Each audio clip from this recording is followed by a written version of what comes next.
So our guest today is Dr. Robert Trivers. He is visiting from Jamaica and parts east from here for the week. He's going to be a presidential fellow at Chapman University, as I am, as a number of other professors are. And so he gave some talks yesterday and last night, and I heard they went very well. Anyway, so Bob trained at Harvard University, where he earned his PhD in biology and evolutionary theory under the great Ernst Mayr, who is a friend of mine too. And he won the Crawford Prize, which is sort of the Nobel Prize equivalent in biosciences. He was a professor at UC Santa Cruz and then at Rutgers University, where he retired just this year and was looking for something intellectually stimulating to do. So I said, you should come west, young man, because we got all the action here at Chapman. So his PhD was on natural selection and social behavior. This was his first book on the evolution of social behavior. He's best known for his research on reciprocal altruism, which we talked about. I'll scratch your back if you'll scratch mine, which is the foundation for morality beyond your kin and kind. He also worked on deception and self-deception, which is a fascinating subject.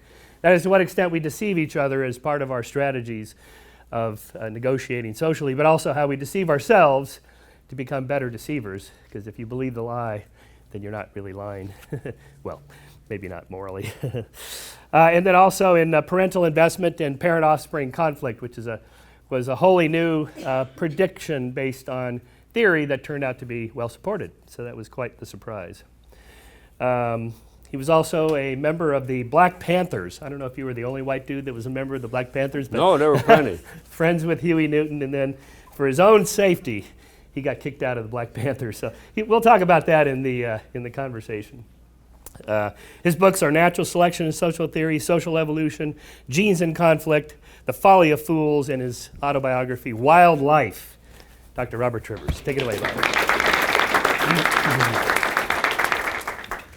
Well, thank you, Michael, indeed, for the introduction, for the invitation, not just to the class, but he was one of two friends of mine that really greased the way towards inviting me as a presidential fellow, and I've enjoyed my week so far very much. Terry Burnham is the other. I've been very warmly impressed by your president, Daniel Strupa, who's quite a mathematician, has a wonderful sense of humor, and so on. So I've never been here, and I thought, L.A., Jesus Christ, let's avoid L.A. You know, just a swirl of mega highways with incredible traffic. But, you know, Orange is its own little area, and they got me in some house not too far from here, 4 blocks away. And anyway, so I'm enjoying myself. Today I want to lecture on a topic that ain't got much humor to it. Normally I like to work in some jokes and humor, and most of my topics permit it. But this doesn't. This is more like sorrow and tears, if it's going to evoke anything at all. This is the evolutionary genetics of so-called honor killings. And I'll start with a particularly vivid example. Then I'll show you slides of some of the victims in this country, actually, several of them, and deal with the logic of it. I will then move to, well, these are predominantly occurring in Muslim and Hindu societies, but it's inbreeding in both cases that's involved. In the case of the Muslim societies, it's frequent first cousin marriages. And I'll show you what the effects of that are in terms of the evolutionary dynamics.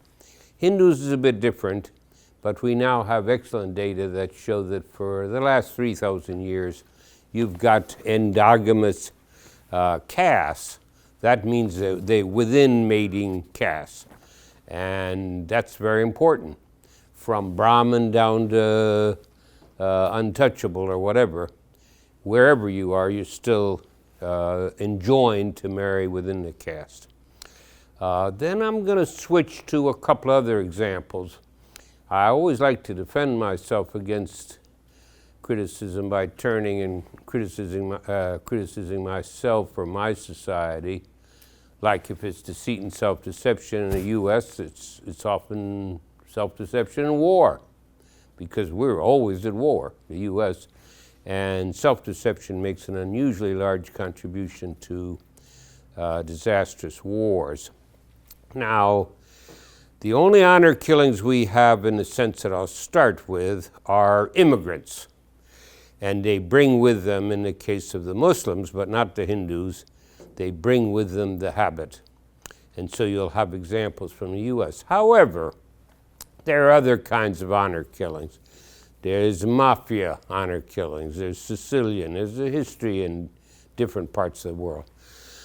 So I'll touch on them, and then I'll turn to a recent lynching case in North Carolina. And I've gotten into that quite personally and in detail. I've been to the town, Bleeding Bell, North Carolina. Cracker Town, as the black people there call it, and it's scary. But as I've researched it, I've been even a bit surprised, and I'm not a naive person, that there's at least a lynching a year, in my opinion, in this country. And none of them are punished as such. They're all suicides. We'll come back to that, okay? Let's start with honor killings of the classic sort that are called honor killings. And I just thank Biosocial Research Foundation. I happen to run it, so they're always supportive. Jeffrey Epstein and Gordon Getty both have considerable amount of money, and each has been generous with me. God bless them. And then Michael, I thank for this connection and for today's opportunity to lecture and have it filmed, edited, YouTubed, and out there. So let's hope I don't mess up too bad. Let me give you an example of an honor killing. And this happened in Pakistan. A 19-year-old Pakistani woman named Saba Qamar. Her odyssey, as they call it, began when she fell in love against her family's wishes and ran off to marry her boyfriend. And in the Muslim societies, you've already broken a rule, which is there's a strong bias towards first cousin marriages. And your parents and uncles and so forth are trying to get you into a marriage with a first cousin.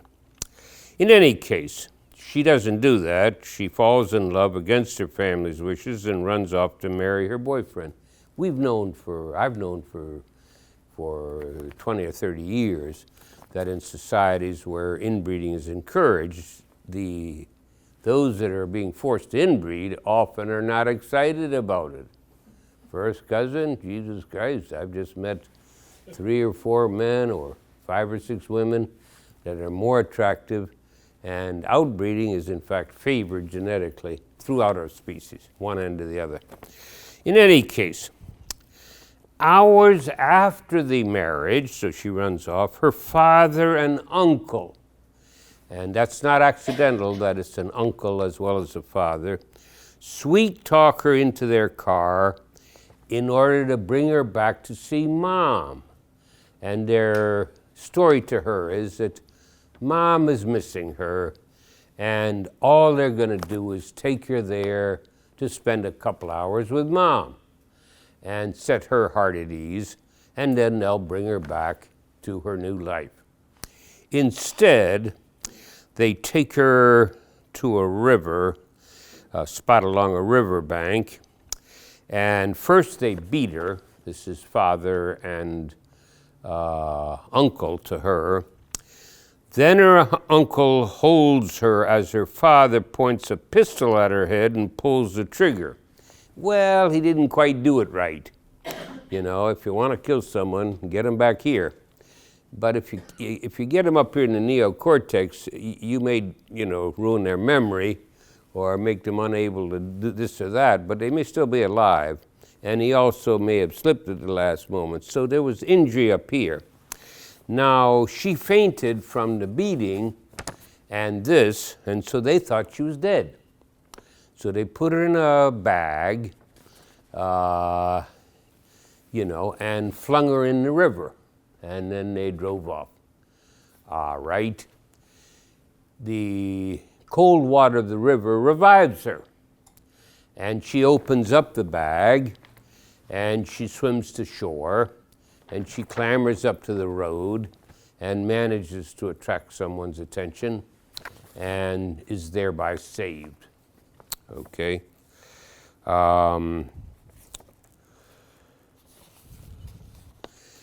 As the author here says, incredibly, Saba was unconscious but alive. She had jerked her head as the gun went off, and the bullet tore through the left side of her face but didn't kill her. She staggered toward a gasoline station. Someone called for help.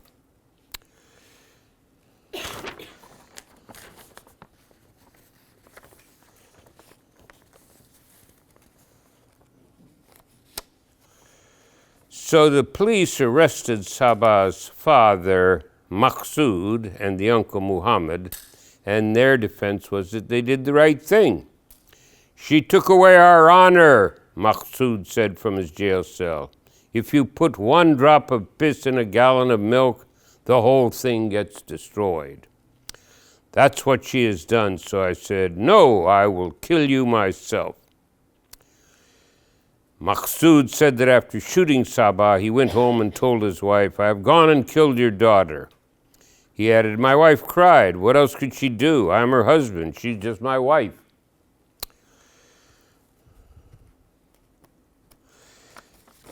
Perpetrators of honor killings often are not prosecuted because Pakistani law allows families of victims to forgive a killing.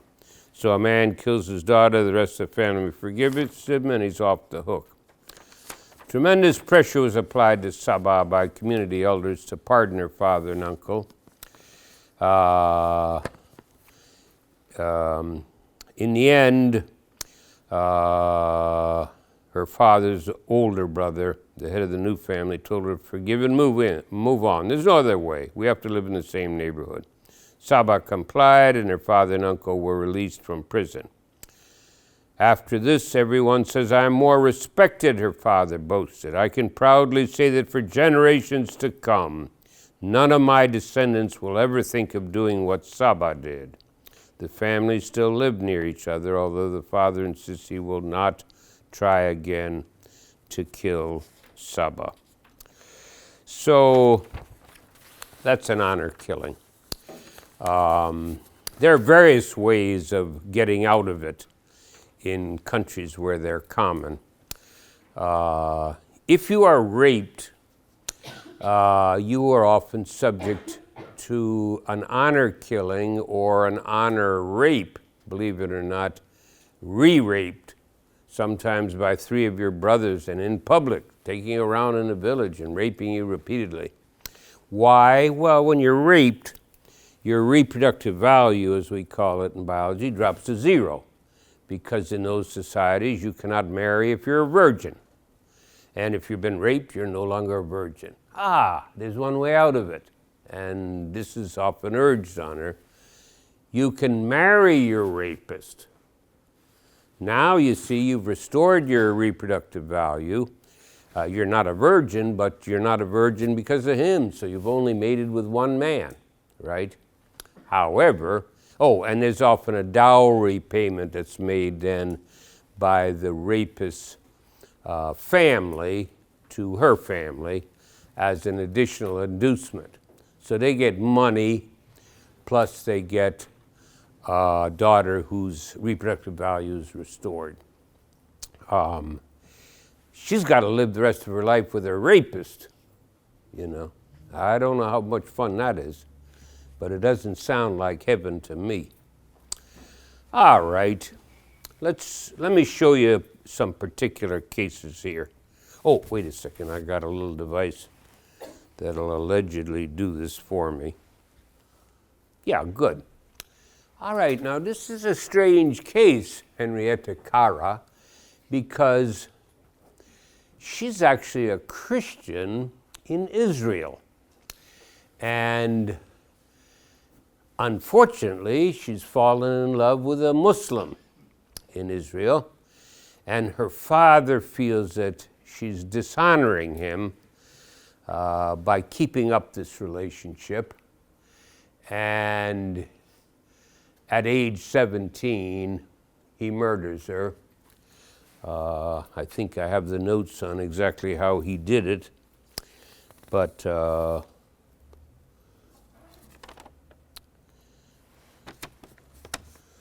day after graduation, at age 17, day after her graduation party, father, age 58, slits her throat with 3 stab wounds. Itself 2 weeks after she left home because of father's threats and slapping her. She was frightened. He hears of her intention to convert to Islam, goes home, gets a knife, stabs her 3 times in the neck. She's dead. All right. Take a look at her. To me, she looks fearful, especially in that eye over here. Now, we know how to interpret the left side of the face versus the right side, but you cannot tell because photographers often reverse them for artistic effect. So you cannot be sure which is right and left. But notice also she's beautiful. And a number of these women, and I'll show you pictures of them, are beautiful. Now, I've been in correspondence with people in India and Pakistan and so on who are interested in my work.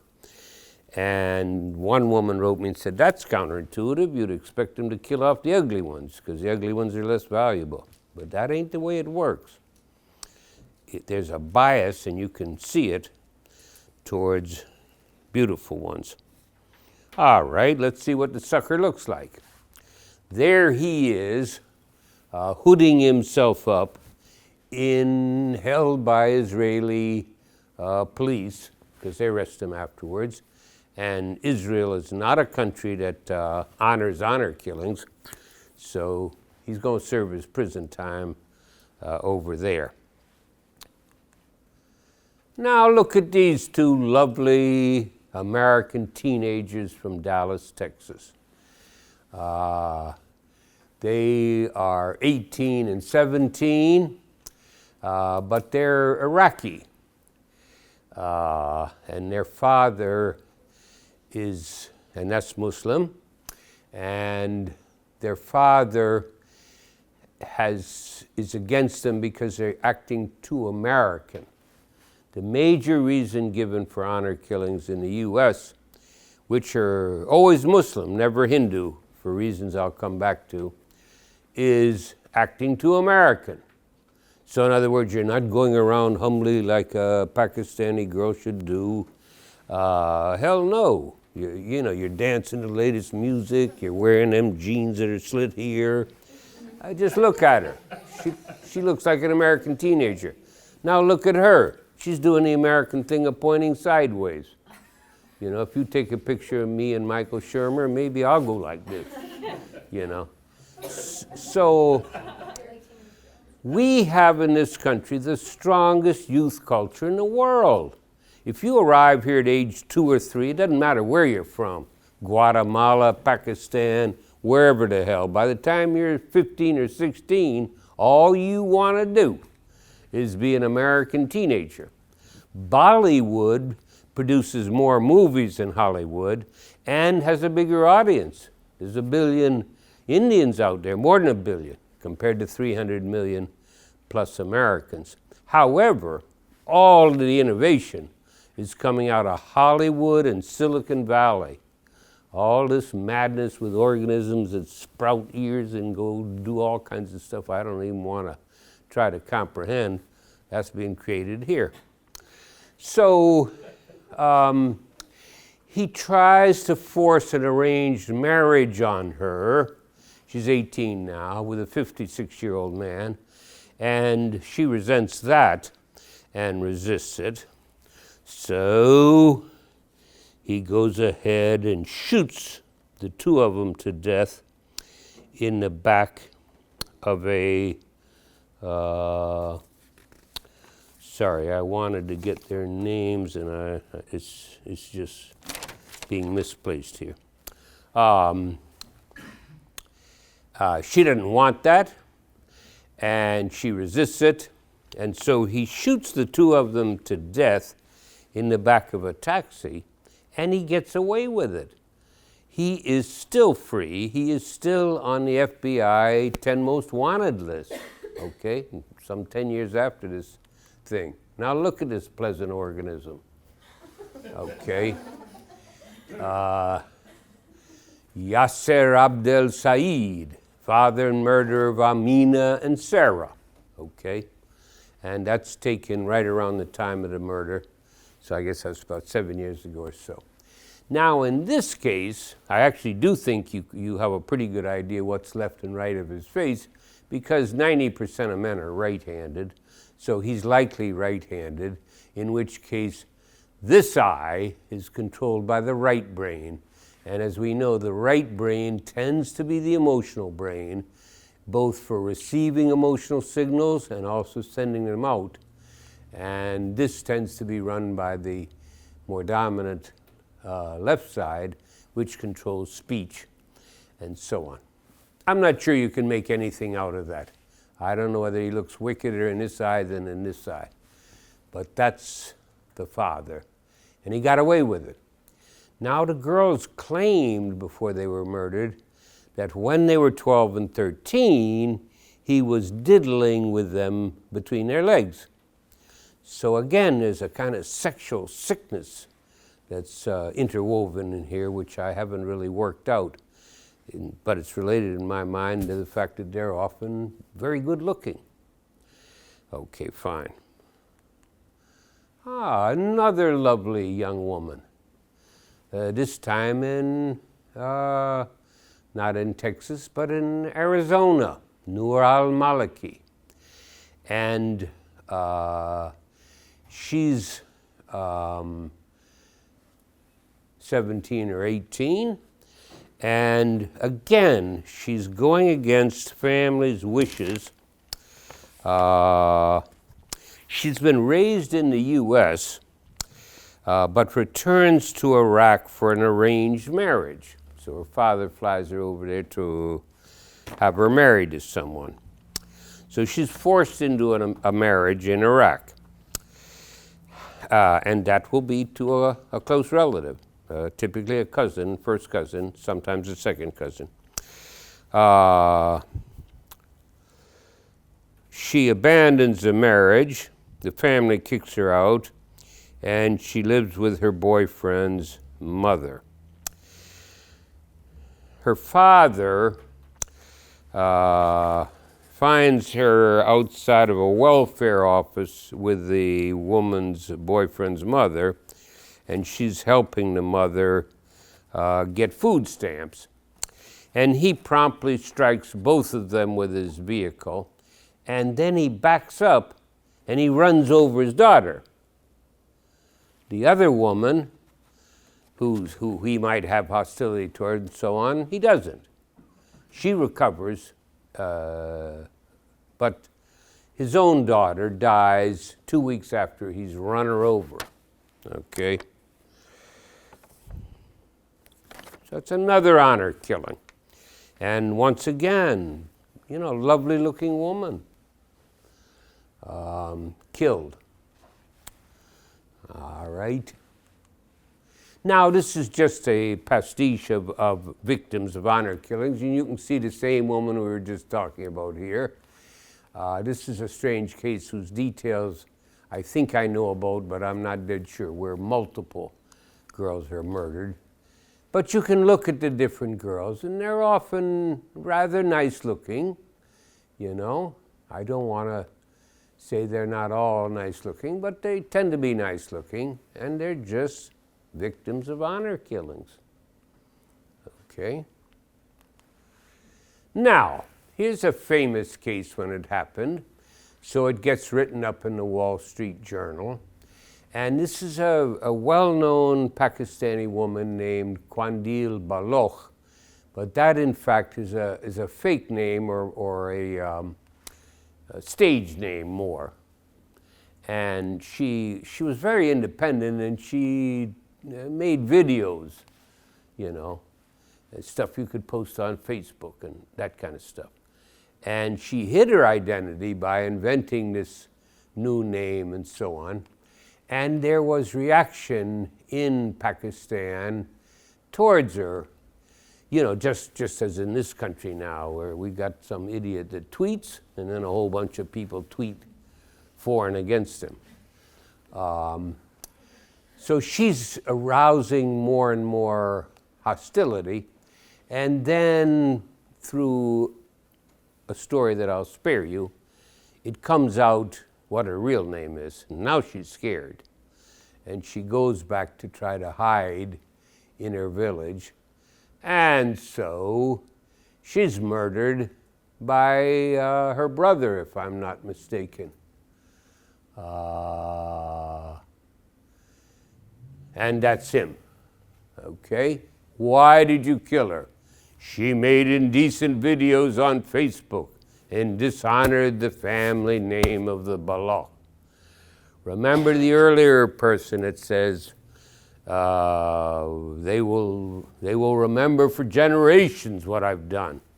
And that's, we believe, and this we is a friend of mine that's also an evolutionary geneticist at Harvard. Sometimes they make it extra horrible because they want to scare the hell out of women immediately in, you know, more widely than their own family, let's say, other more distant relatives, and then down the generations if possible. Okay. Now, let me get to the essence of this thing on the Muslim side.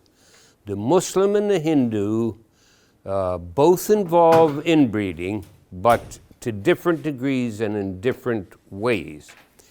Now, in the case of the Muslims, there's a very strong bias towards first cousin marriages. And it's a particular kind that emerged from Saudi Arabia, really from Muhammad's time or one generation afterwards, and spread out to neighboring countries. Most cousin marriages in the world are what's called cross-cousin marriages. It's your father's sister's child, or it's your mother's brother's child. So that it's opposite sex of the ascendant generation. But in parallel cousin marriages, it's the same sex. It's either mother's sister or father's brother. Now, if you go all around the world, they've only found one case of parallel marriage, parallel cousins that are mother's sister. So I don't even believe it. You know, it's an exception, and who knows what it means. Maybe even a mistake. All the rest are father's brother. Now think about it from your standpoint as a woman. You got two men who are tied to each other by close relatedness, your father and your uncle, and they're going to start ruling together against you. It's like the very first case I described to you, right? It was a father and an uncle that together decided to murder that girl and just happened to shoot wrong at the last minute. Okay, so now let me just give you degrees of relatedness in the simplest case first, and then I'll get to the extension of this, okay? The simplest case is this. Ego is you. If you outbreed, your degree of relatedness to your children is a half. Okay, you're not related to your spouse. That's outbreeding. So it's just half. Now, if you mate with a first cousin, then it's a half plus you're related to the cousin by an eighth, and then there's another half to get down to your child. So it's a 16th. So you're 8/16 off of the half, and then you get one more 16th. So you increase in relatedness to your child by mating with your first cousin by about 6%, something like that. And we have data, but they're feeble. We just have a suggestion that the rough cost in terms of phenotypic quality, in terms of the child not being as good as they would be if they were outbred, is about 5%. But trust me, that it could be 10%. It could be 3%. We don't really know. But they more or less balance out. Now look at the same damn thing from the father's viewpoint. And by the way, it's the same with the uncle. Namely, under outbreeding, he's related to his child's offspring by a quarter. Half to the child, and then half to the grandchild that is produced by his child. Now, if she mates with her cousin, then he's related by 3/8 to the grandchild, because he's related by a quarter already, and then he's half related to his brother, and through that half and half again, so that's 1/8. So a quarter plus 1/8 is 3/8. Well, that's a 50% increase in relatedness. And if the cost is again roughly 5% or something like that, then the pressure towards having you mate with your first cousin is going to come from the ascendant generation. And it's trivial to show mathematically. This is going to be true in all cases. If you're looking at relatedness between two distant individuals, you calculate the number of links and you multiply by a half through every link. But if you start here and you go down this way and then go down this way and make the comparison, they'll look much, much higher than if you start here and go all the way around. So, okay, here's my hypothesis, and I've been working on this for 1.5 years. Of course, doesn't mean I'm anywhere near the truth than I was 1.5 years ago, but I've been trying to get there. If you repeat first cousin marriages, and in Saudi Arabia, almost 70% of marriages in every generation are between first cousins. In Iraq, it's about 40%. In Pakistan, among the Muslims, again, it's up there near 30 or 40%. Now, it's interesting that in Saudi Arabia, and I think in Qatar also, although I'm not sure, I know it's another wealthy country there, in order for you to get married, given this high history of first cousin, first cousin, first cousin, first cousin, you have to be genotyped, and so does your prospective spouse, okay? And then they sit there and compare them. And they look for the prevalence of recessive lethals or harmful recessive genes. And if you got too many of them, they say, we ain't issuing you a marriage license. And as has been pointed out, that's similar to some of your Orthodox Jewish populations who also have had a history of endogamy, and not cousin marriages, but always mating within the group. No, you cannot marry non-Jew. You cannot even marry non-Orthodox Jew. So in those communities, the child is genotyped at birth, and you just file it away. And then when they get around to where they want to marry, you haul them out, and you say, you both have alleles for Tay-Sachs genes, or Tay-Sachs disease, or whatever. So we're not going to allow it. So, what I'm postulating is the following. If you really have 65, 70% of every generation first cousin marriages, you push degrees of relatedness up so that after 5 or 6 generations of that, you are related to your daughter by virtually 1, okay? So you'd think, superficially, what the hell, we're identical twins. Everything should be conflict-free.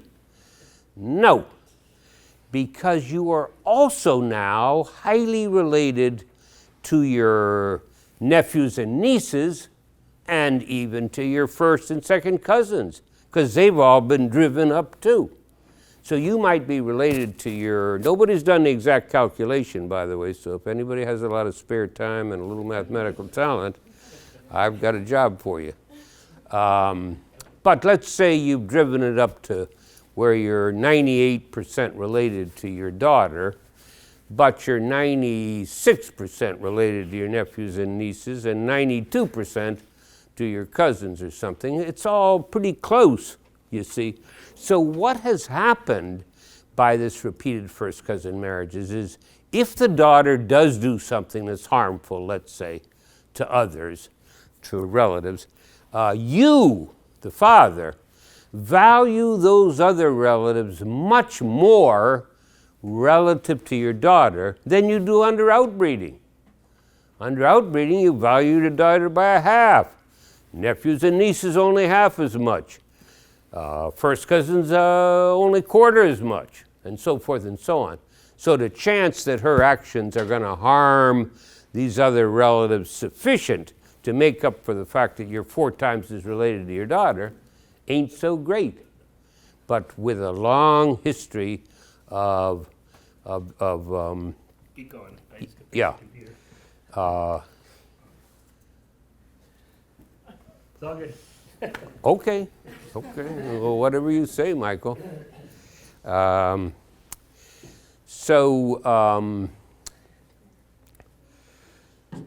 I believe that leads to the situation where people will devalue their own child compared to neighboring relatives in a society that's very much oriented towards kin as it is.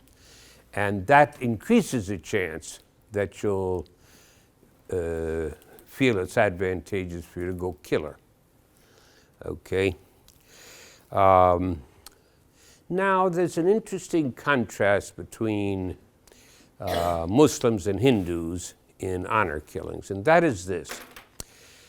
Muslims will migrate out to another country and they'll still do honor killings. I gave you one from Dallas. I gave you one from Arizona, right? Here's a male one, and this is San Diego. Guy who's 68 years old kills his 38-year-old son because he's gay. And he's been trying to talk him into, stop being gay. And he's a good Muslim, and come on, get with the program, reproduce. Well, Jesus Christ, if your son has been gay for 38 years, he ain't changing anytime soon, right? So why don't you just say bye-bye and, you're hopeless, see you later. No, a guy works himself into a frenzy because the boy's still refusing an arranged marriage because he's not interested in women. Bingo, dead on the spot. Okay. There is a city in England named Bradford. 15% of the population is Pakistani, all right? Now, you might expect them to marry Pakistanis more often than non-Pakistanis. It's stronger than that. 55% of their marriages are with first cousins. So you see, they've left Pakistan, but the family is still there, so the family still practices these older rules. And I've never heard of an honor killing in Bradford, but I haven't done a search yet. Okay. By the way, the frequency of genetic abnormalities is an order of magnitude higher. That's 10 times higher in Bradford Pakistanis versus Bradford non-Pakistanis. As I say, inbreeding ain't good. Years ago when I was interested in the topic, I was interested, do you ever get a mating that's so far apart in humans that it's actually almost like they're starting to speciate, or in any case, the progeny are inferior? So there was a mating between a Japanese person and someone from the Ituri forest in West Africa. And these were very short people, and they were hunter-gatherers. So this was kind of distant, okay? And what was the result?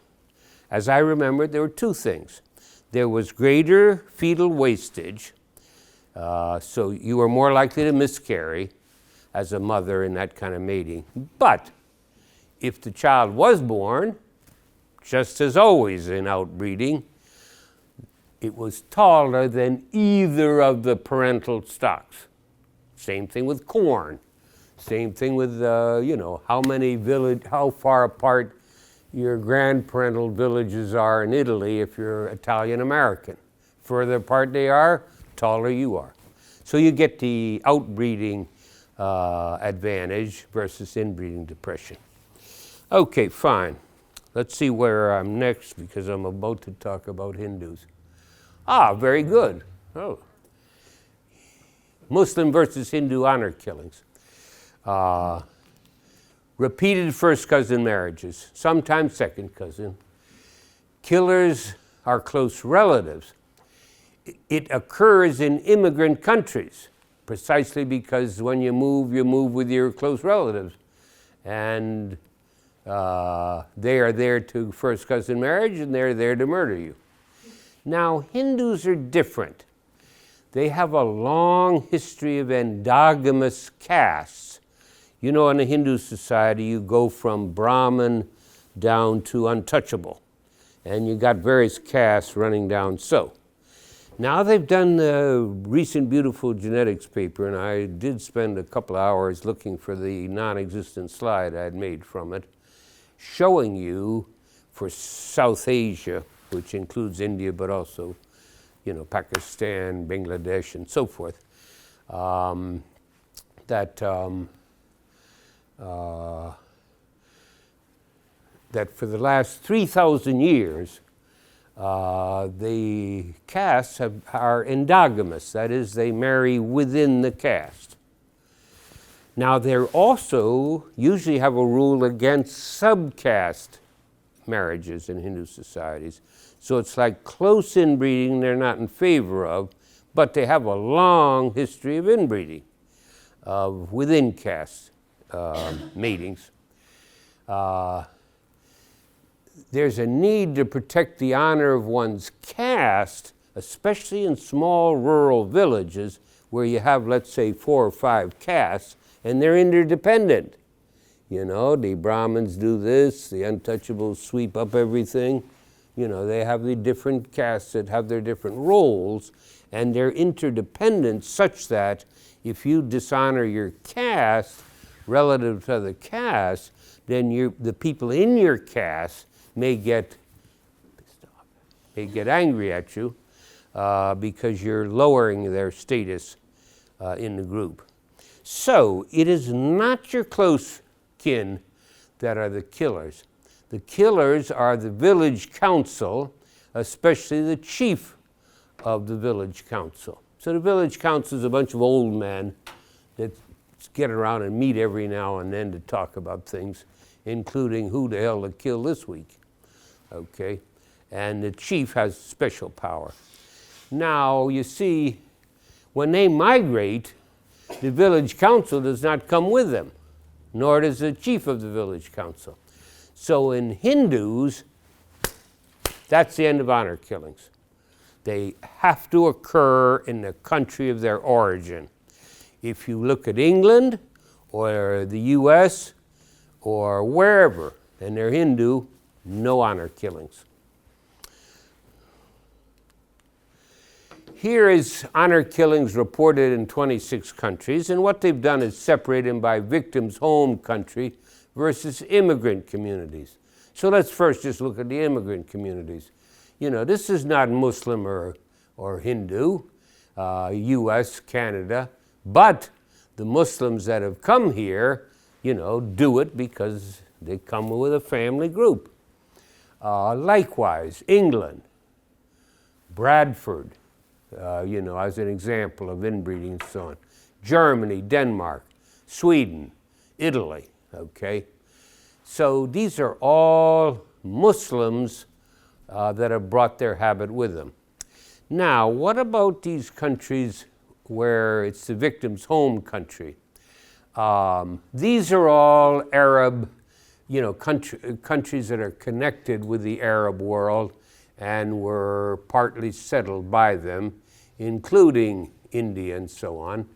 Russia, on some maps, they don't even put Russia in there because it's really just Uzbekistan and these different Muslim areas on the border of Russia that apparently contribute to their tendency to show honor killings.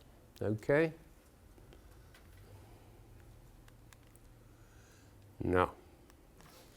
So, let me just summarize so far by saying that I think that honor killings are bound up with inbreeding, but that the pattern is different. The Muslim case is the simplest and clearest in my mind, because if you're, like I say, if almost half of your marriages are first cousin, you're jacking up degrees of relatedness way the hell up there. And that results, as I say, in you devaluing your own child vis-a-vis other close relatives. For the Hindu case, it's endogamous castes that are more related within the caste than to any caste above or below. And they have strict rules against you marrying up or down. You might think a lower caste would say, hey, that's all right as long as you're marrying a higher caste. No, you're not supposed to violate this rule that castes are endogamous units that stay together. And we think, that the logic here has more to do, as I suggested, with the fact that if you dishonor a member of your caste, then you've got problems with other castes, and you want to do something atrocious, catch people's attention, saying, hey, we don't permit this kind of stuff. We're decent Hindus. Now, as I mentioned, honor killings, they're not limited to that. Now let me show you a picture that breaks my heart. Now it's unfortunately you don't see it too well. This is from Duterte's Philippines, okay? Yeah, thank you. Yeah, God bless you. That's very good. So he's launched this war with honor being part of it, against people that are either meth users, meth suppliers, or completely innocent. Now this guy has gotten murdered. Now look at his daughter. Oh my God, it makes you weep. And the mother. And she's looking over at her cousin, or her aunt's daughter. And she's weeping, looking down at Dad. So what's your impression? Do you think this dad was a bad man? Do you think this dad molested his daughters or mistreated them? Do you think he didn't invest, didn't bring home anything useful? It don't look like it to me. It don't look like it to me. And Duterte is a piece of, I'll say it, shit. And I would not be saying that if I was in the Philippines. But if he wants to send a gang down to Jamaica to wipe me out, God bless him and good luck. He is someone who has had the gall to call Barack Obama's mother a whore, and he calls the mother of other people he dislikes a bitch, as in you're a son of a bitch. And that's why I say he doesn't know nothing about mothers, because he ain't got one. If you're a piece of shit, you probably came out of your father.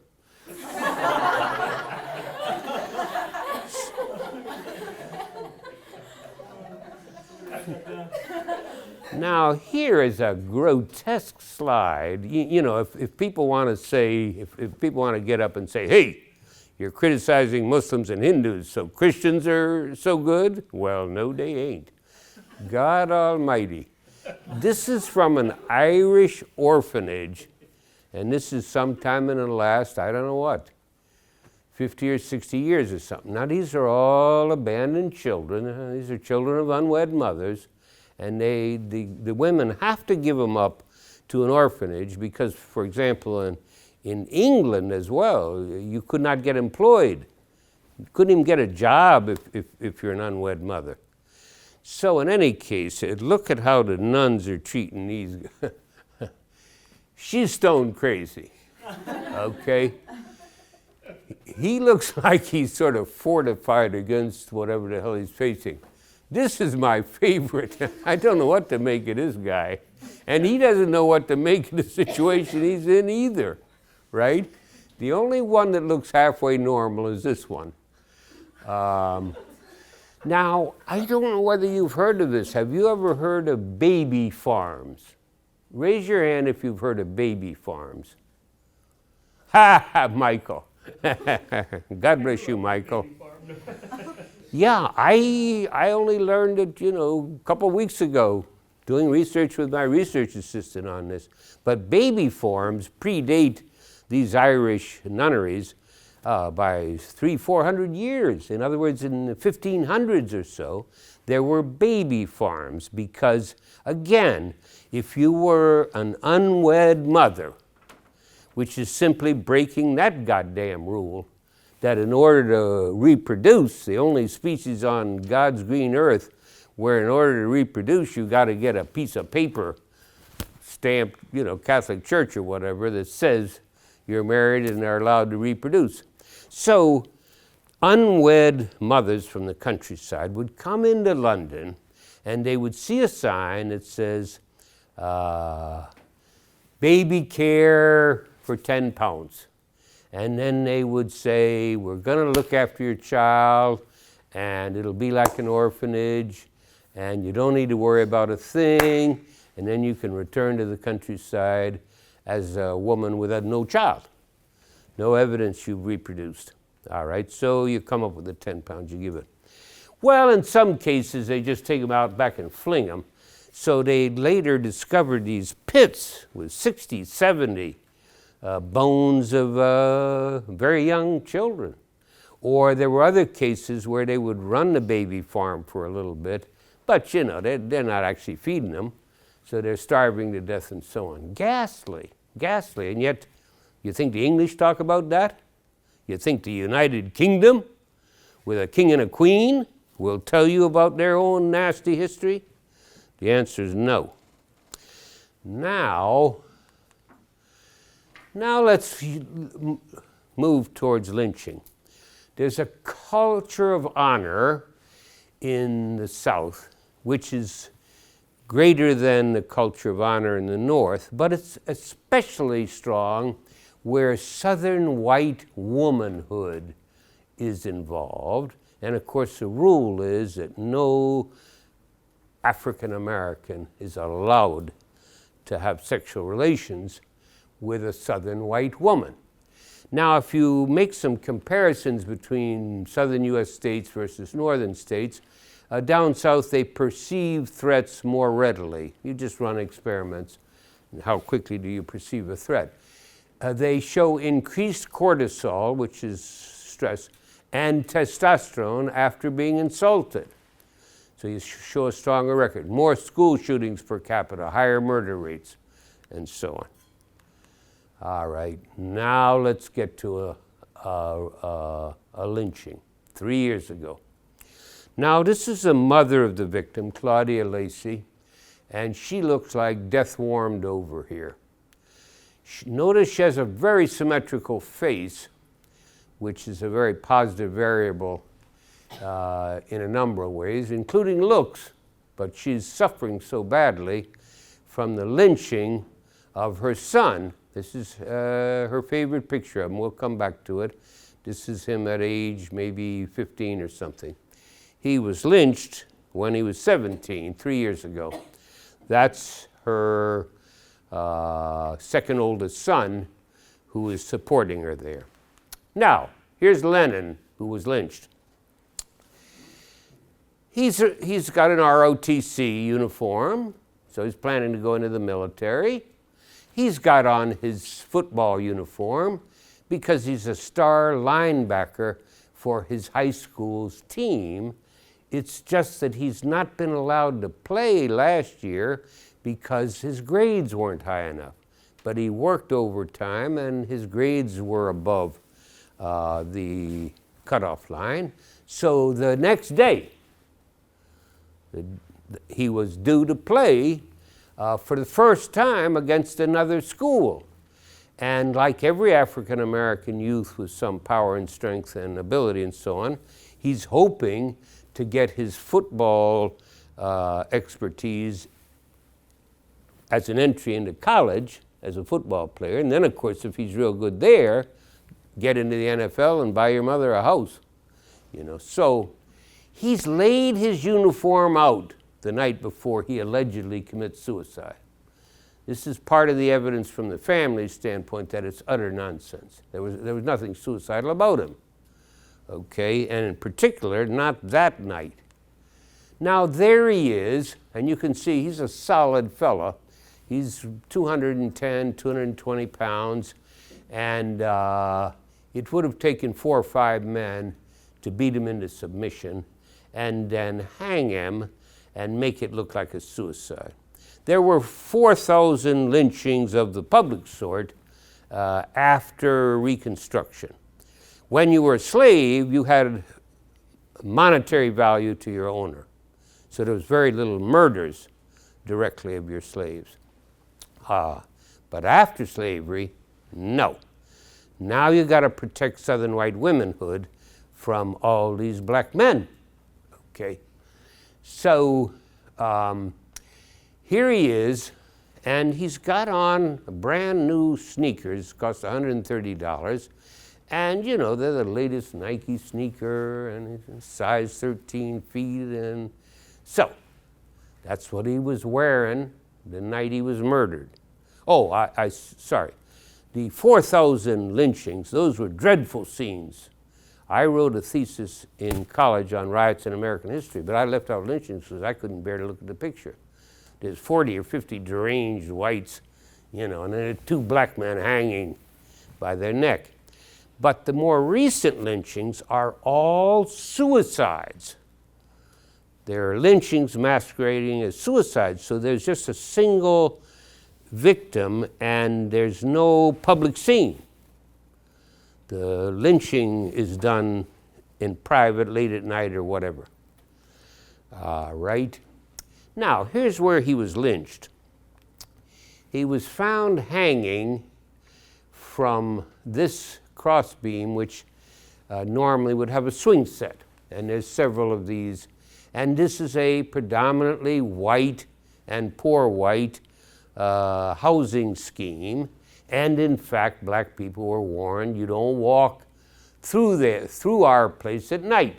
You're not welcome. Okay? Now, it was hard to figure out how this sucker, who's 5'9", and this is 7.5 feet, so he couldn't leap up and grab it. He could climb up here, but then he'd have to haul his black behind all the way over to here, wrap him around, and kill himself. A little bit unlikely. This is the shoes they found on him. They are 2 sizes too small. They were dirty. They've been cleaned up for this picture. They were dirty, had no shoelaces, and didn't fit him.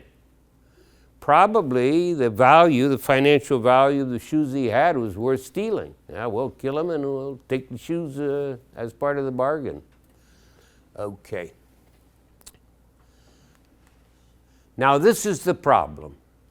This is Michelle Brimhall, who's 31, whom he has a relationship with, okay? Now she was a drug user, and some people said she was a drug addict, but she said, no, I wasn't an addict, I was a user. But every addict says they're a user and not an addict, so who knows? Was she also selling herself? Renting herself in order to pay for her drugs? We don't know that either. But they had a close relationship, and yet because of pressure, where the white people were telling her, do not go with an N-I-G-G-E-R because we don't permit it. And then Lenin was starting to get some warnings as well. okay? She kept her cool until she left and went back up to Wisconsin. And then she said she was pretty sure that he was lynched and it was because of her. The black people in Bladenboro, the city of Bladenboro, call it Cracker Town. And that's not meant as a compliment. And it is Cracker Town. I've been there. And I spent all of 35 minutes there, and I said, I'm getting out of Cracker Town, and I ain't coming back until I'm carrying. You know, seriously. And I do intend to go back. All right. Now, here is the key piece of evidence, and this is biological and scientific. Never mind, you know, what his shoes were or how the hell he managed to get himself over there. And by the way, the belt that was around his neck did resemble his own belt, but his mother found his own belt 3 days later. So he was hung by stuff that wasn't even his own. Here's the coroner's report. The body and clothing show numerous red ants, fine. And the body, especially the face, upper chest, arms, and scrotum, show multiple abrasions. So he was beat up. He had abrasions here. He had a sort of puffed out piece of his skin here, and the bridge of his nose was broken. And then he had beatings here, and even on his testicles. Now, as a separate coroner said in a statement, abrasions are an indication of murder. So if you find someone hanging by their neck and they've got abrasions, your first hypothesis has to be murder. And it's only when you've gotten rid of that that you can turn to suicide. After all, what organism, what person beats himself up first and then says, Christ, I can't take it any longer, I think I'll hang myself? It don't happen. All right. Now, here's the coroner's drawing, and you can see that he's got an arrow there, ant bites. He don't show no abrasions there. Then he says scrotum, ant bites. Well, you don't see the scrotum, and you don't see no bites. On the other hand, you do see little dots here, and I can't tell whether the sucker is trying to hide the abrasions that way, you know. And you do see them here. His mother, who saw the body twice, said that his knuckles were all, you know, abraded and injured, and she didn't know whether a finger was broken or not. And she also noticed the injuries I just talked about. But here's the killer. These abrasions are being caused by red ants? I was dubious. I've studied ants. So I wrote the world's authority, or one of the two, on ants, and he said, I'm in Germany, I'm busy, Bob. Don't write me, write the world's expert on ant bites. So I did. His name is Justin Schmidt. He's the world's authority on ant bites. And here's what he said. It was a lynching, no doubt about it. If it were not considered lynching, it would certainly be murder, not suicide. And then he says, ant stings to a corpse would not cause any type of bruising. You're dead. The only stinging ants in the area are the Florida harvester ant, and they don't climb above ground. In fact, there's no ant in the area that climbs above ground. Even if by some wild imagination a person was stung by these ants, they still would not have bruises. I've spent much of my life studying the ants, and yes, they hurt, and yes, they can cause slight swelling, but never bruising. And that's not from bites, that's from stings. So you get a tiny little red thing here, that's all. This is amazingly remarkable that anybody would even postulate such an idea. Now, until I wrote the guy and got this back, and then I've sent it to Claudia Lacey, and she sent it on to a pro bono lawyer. But by now, it was investigated by the local people that said it was suicide. Then North Carolina State said it was suicide. Then they got the FBI to come in. But the FBI has a very bad record on these kinds of things. They often come in and just check to see whether they need to dot an I or cross a T. And they tried to talk away this wound here and the nose and claimed, no, that was while he was being embalmed. You know, they slipped with a scalp or something. They don't work with Claudia, Lacey, the mother, because she saw the corpse right away. They brought her to identify it. And she then saw the corpse when it was being prepared, you know, when it had been embalmed and they're preparing it for burial. And it's the same goddamn wounds that are there before and after. So the FBI is full of shit. And does the FBI know anything about ant bites or bruises? No, they're crazy. The key piece of evidence is this right here. And I found a different coroner's report, I think I mentioned it to you, in a different case. And she said, if there are bruises, your first hypothesis is murder. And then you only go to suicide when you're forced to. And these are all the other way around. And this is so ugly about this is not just they murder the guy, but then the whole cracker community comes together to lie. All right, now this is her, you know, maybe a half year ago or so being interviewed for a program. She looks, thank God, a lot better. And you can see she's quite a beautiful woman and has a nice, strong forehead. She's quite articulate. She has a sense of humor, and she's strong. She wants justice. And as you may know, the statute of limitations on murder never runs out. So I think she needs a strong lawyer, not a pro bono lawyer, but a rabid lawyer, paid properly, to sue the hell out of North Carolina, because that'll get attention. If someone sues them for $17 million, and it's not for her, and they're not going to get it. But it would sure call attention to it, and it might lead the local DA or whatever, or some DA, to reopen the case. And I've told her my little foundation will fly in that guy from Tucson, Arizona, and he'll talk about ant bites. Now look at this sucker. Dewey Sykes, cousin of ex-cop Randy Sykes, who reportedly invested the hanging of Lennon Lacey, peers from his Bladenboro home. Well, he's obviously not the wealthiest cracker in town. So is he a racist, or more racist than the usual? Well, let's put it this way. He had a sign in his front yard, big one, saying, I'll use the word, niggers stay out. Okay?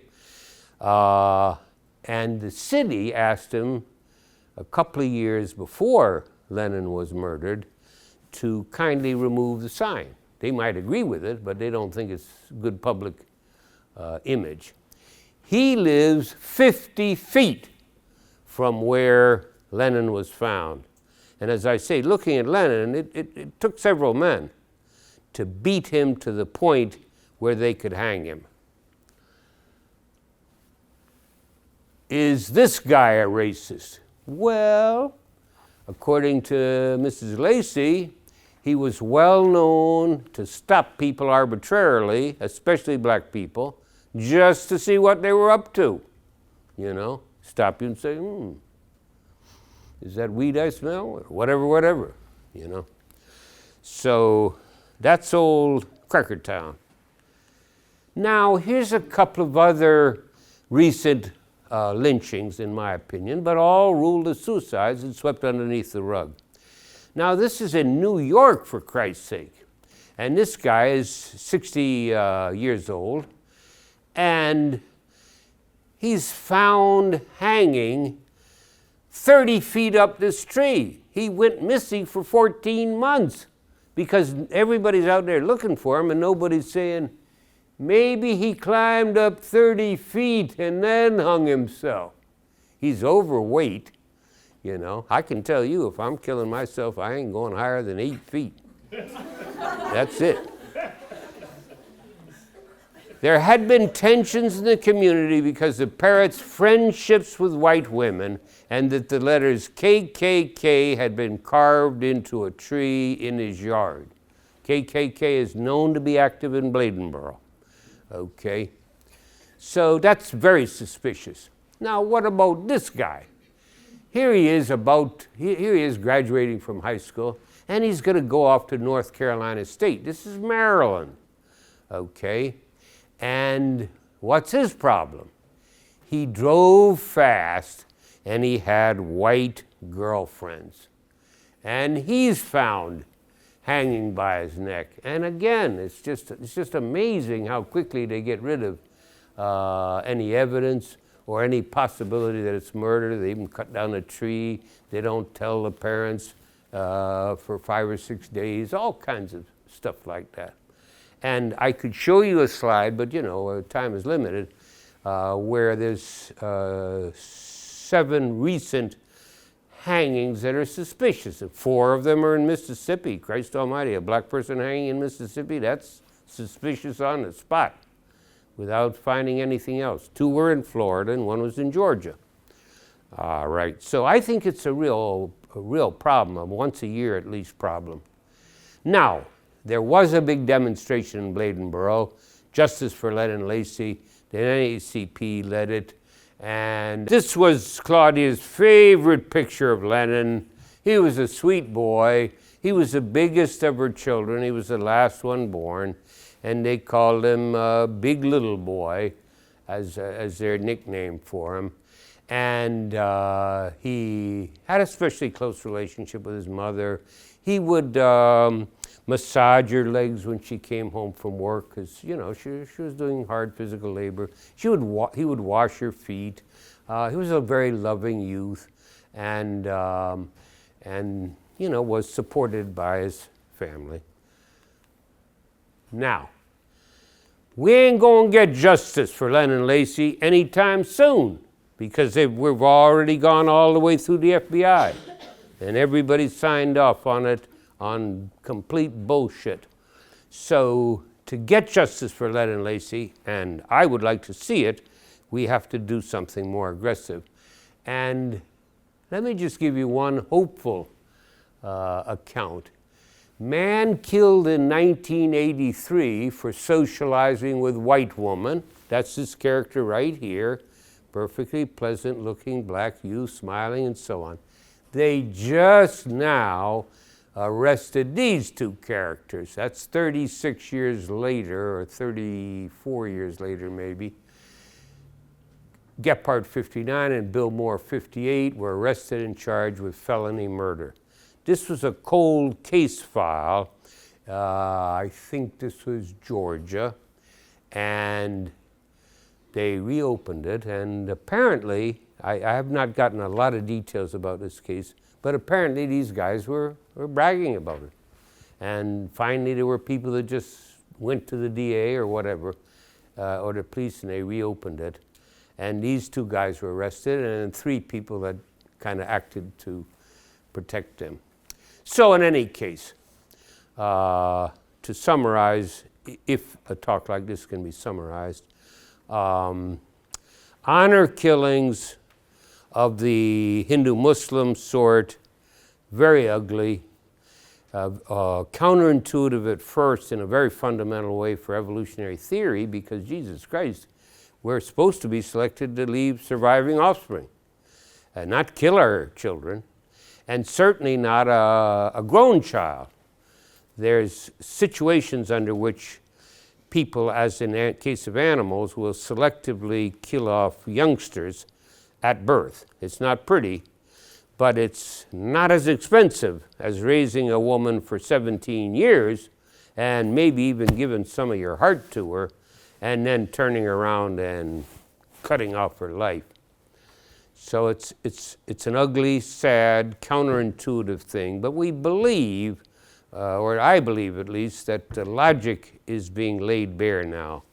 And then we have any number of other cases that you can call honor killings, or you can stick honor in there if you want.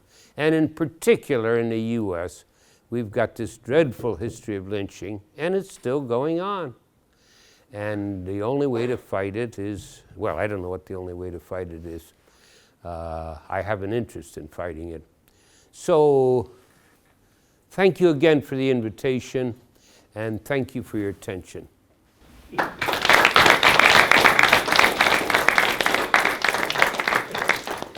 thank you, Robert. That was enlightening, if not cheery. So, questions? Yes. You had a slide in there that was honor killings from Brazil. Yes. What are those? That's a very good question, brother, which means I don't know. I was asking someone just a day or two ago from Brazil, and I was saying, what the hell is that? Because that was, if you remember, that was people born in Brazil. Yeah. That was not visitors. Now, Brazil, I've been there once, and I was surprised at the ethnic diversity of the place. You know that there were Portuguese originally there, and that's their language, is Portuguese, their major one. Then, of course, there was a large African population, so they have a large African population. The Amerindians were, of course, all forced deeper into the forest, and Amazon and so on. But it turns out, I never knew this, that there was a whole bunch of Japanese that emigrated to Brazil. I met a guy in Natal when I was there lecturing who, he had a Japanese surname. He didn't look Japanese at all to me. He didn't look Asian at all. He said it was his grandfather. Now, in addition to Portuguese, there was Germans that came over in a clump. I'm trying to remember the next ethnic group, whether it might have been Dutch or something. But I can't answer your question, period. And I would like to, at some point I'm committed to this subject and this project. So I've still got to, keep educating myself. That's a good question, though.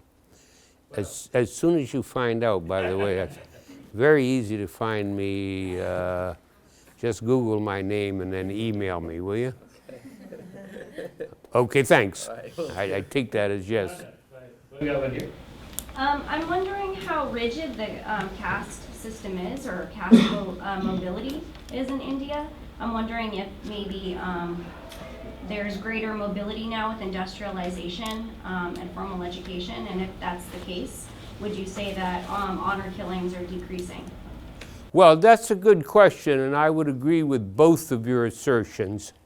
What I've heard from people from that region is that the honor killings I'm talking about are much more prevalent in small, rural communities, That may be true of lynchings, too. Bladenboro has got, how many people has it got? About 1,600, of which 400 are black and the rest are white. So it's a very small rural place, and you drive for miles and you're looking around, hoping you don't see a pickup truck with a Confederate flag on it. So indeed, they have been suggesting exactly that. And there have been laws now that are passed, as you may have seen on a slide there, to criminalize things and to not allow you to be able to buy your way out of a murder. You cannot pay the victim's family and get off. You can diminish the punishment you're going to get, but you're going to be convicted and punished. So that's a very good question. I do believe that it's less prevalent in bigger cities and so on. It's that in the Hindu case, it's that village elder and the village council, and that's unlikely, in my opinion. But I don't know those cultures that well. I set up a page on something called ResearchGate or something like that. I don't even know, and maybe there are 40, 45 followers, and I have posted an abstract and so on. But I've got a couple of Indian women and maybe one Pakistani who are really interested in this, and they're eager to help. And they say, what can we do? And I say, I'm about to tell you. So that's where we are. But that's a good point. Just curious. I have a question. From the perspective that bodies are survival machines for genes, because we have 100% relatedness to ourselves, what do you think about the interpretation of, in cases of high relatedness in the family becomes a survival machine for the individual, to such a degree that, shame against the family, against the collective, is sufficient to cut off one of the organs, let's say, to use the metaphor, one of the daughters in this case. And the caste becoming a kind of survival machine. I guess it's maybe a group selection question, if you want to take it. Well, you could put it the way you're putting it. I'm not sure what you gain or lose by the metaphor. You're saying the family is the survival machine for the individual. Was that what you were saying? Yes. And the genes of the individual. What's that? So the genes of the individual is being sacrificed, so it's not really an evolutionarily a reproductive cost. If the family itself is more likely to survive, the genes are more likely then to be passed on, even though the individual survival machine, the body, the woman killed, is lost. The genes continue on anyway. I think that's Yes, exactly, because the relatedness is... Yeah, I think that's well put. I don't see an objection to it. I prefer to stay individualistic as long as I can, with the exception, which we're not going to get into, of the fact that there's internal conflict in you between the genes. So that's a whole landscape of its own. A large, we have a fair amount of our genome that's been formed by competition between the genes in us to replicate. Because if you can replicate faster in me, then when you get passed on to the child, you're getting passed on, let's say, more than 50% of the time, because you've gone and seized a selfish advantage in me.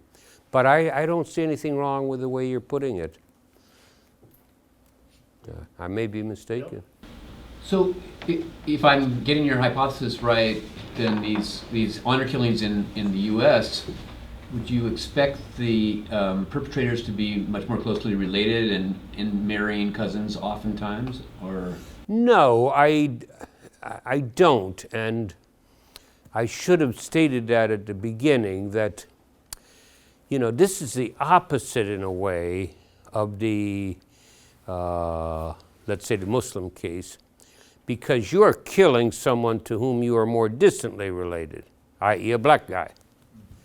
Now, given the fact that there's some interbreeding, you are related, eventually, but quite distantly perhaps. So you are murdering someone who you regard as a threat to God knows what.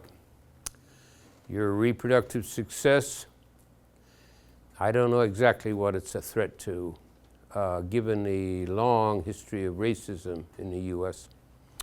I must say, and this is not what you're asking at all, but I was personally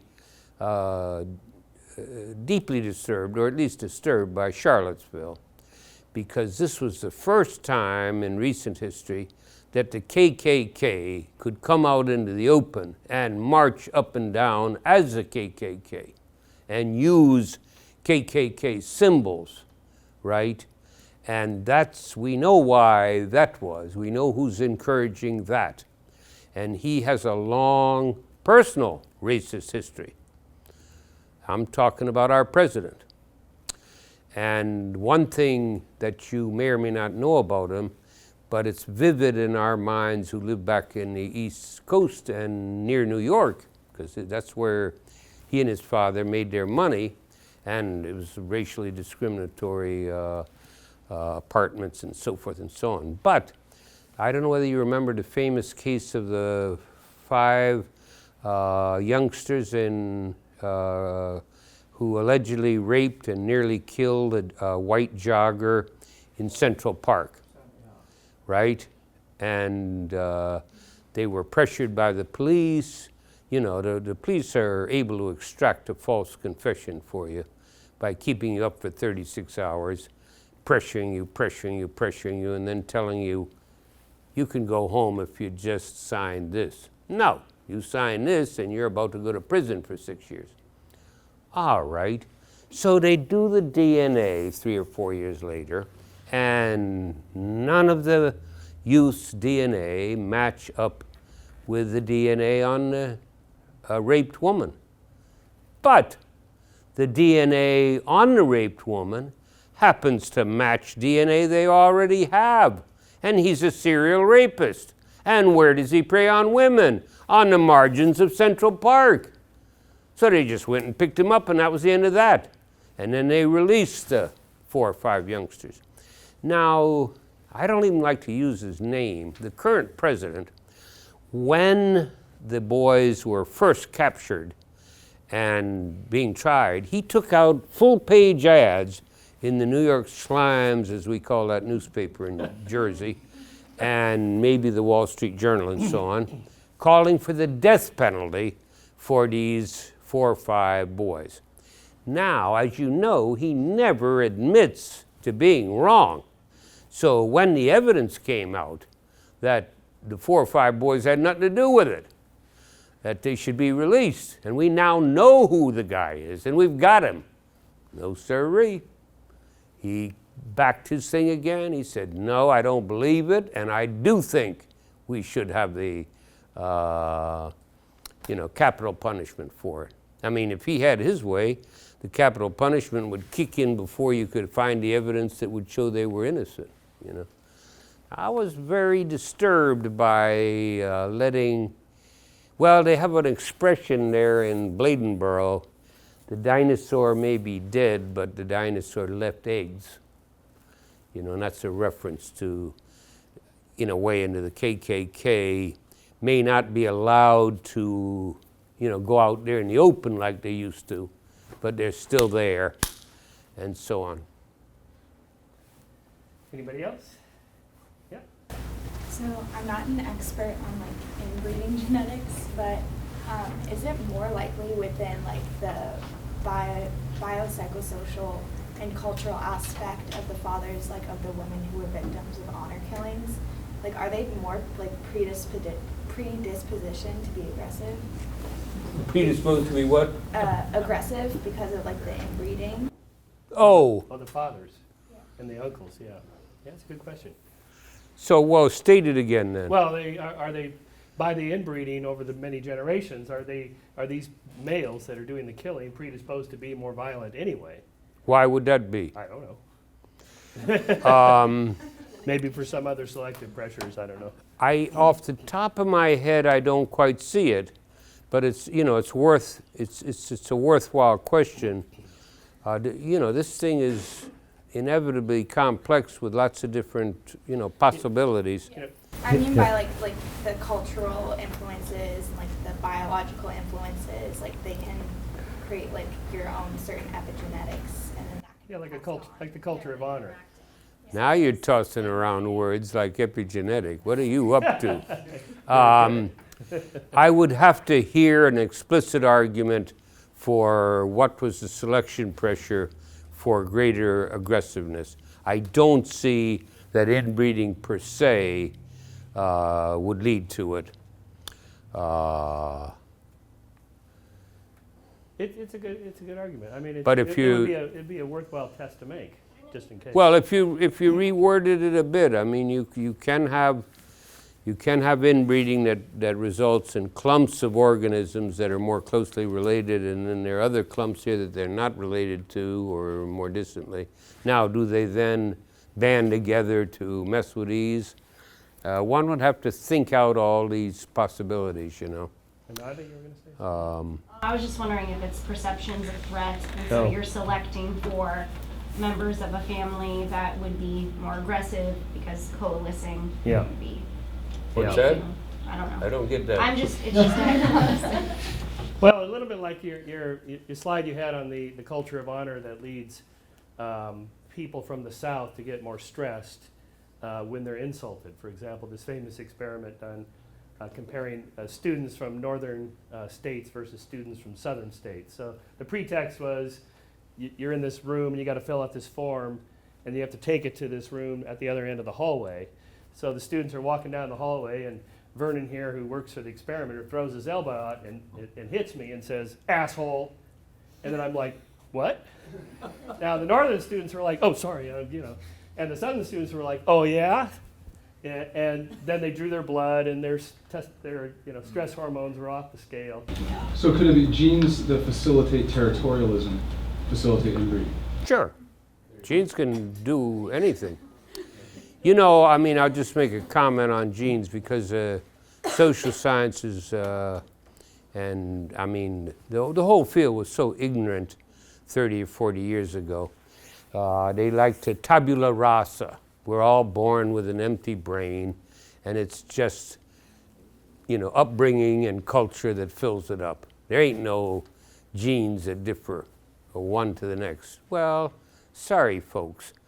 The brain is the most genetically active tissue in the body in the sense that 65% of our genes express themselves in the brain. Okay? Now, we got 20 million. 65% says, 12 million genes are active in the brain. Now, about 20% of our genes, looked over the entire body, are what's called housekeeping genes. And so they're involved in cellular repair and maintenance, and they tend to be shared widely across cell types because you've got to be cleaning them up and getting them fit for tomorrow kind of thing. But the extra genes, the extra 45%, that's the brain. The next down, if you go with your tissues down, the next one after the brain is your liver, and that's 33% of your genes are active in your liver. Now, why is that? We believe it's because the liver, there we go, woo! I'm almost skipped out of my phylum here. The liver detoxifies our body of chemicals. So you know that it detoxifies alcohol. And so you know if you're an alcoholic, you tend to have an enlarged liver and you will end up with liver problems, right? But it detoxifies your body of a whole bunch of compounds, and it needs separate genes for that. That's what we believe. The next one down is above the figure I was giving you for housekeeping, but I think the kidneys are at something like 17%. So I've often thought, given this nonsense about how we don't differ genetically in our brains at all, we're all the same, it's just upbringing and so forth and so on. Damn, we got 12 million genes that of which, well, we can say of which maybe 10% are heterozygous within us. So that means we've got 1,200 genes where you got 2 copies at the locus. And where across the population, there's lots of variation in it. So now what the genes are doing is another matter. But anyway, I went off on a tangent there. Well, we've been going about an hour and a half, so let's take our break now. We'll see you back here in 15 to 20. Okay. Good job, Robert. Okay. Thank you. That's great. Good material. Thank you for watching. Check us out at skeptic.com and support our mission to promote science and critical thinking at Patreon.